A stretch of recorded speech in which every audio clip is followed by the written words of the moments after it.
Nakumbuka ndugu zangu, siku za nyuma kidogo, Dr. Hussein alibandikwa jina la mzee wa mabati. Lakini wakati ule kulikuwa kuna ujenzi wa mahospitali, maskuli, masoko, majumba ya kuishi, mahakama, mambo chungu mzima yalikuwa yanajengwa.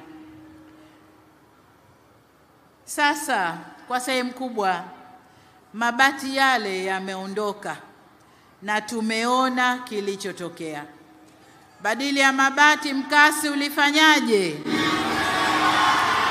Mkasi ulifanyaje? Mkasi uliongea.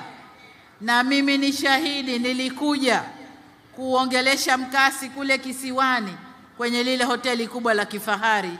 Nilikuja kuongelesha mkasi. Kwa nami nilikuwa shahidi pia. Mkasi uliongea. Kila mmoja alijionea kazi kubwa iliyofanyika hapa Zanzibar. Waswahili wanasema mnyonge mnyongeni, lakini haki yake. Sasa Dr. Mwinyi, mimi niseme msimnyonge, kwa sababu si mnyonge, wa msimnyonge, lakini haki yake apewe na maua yake apewe, si ndio? Dr. Mwinyi oye!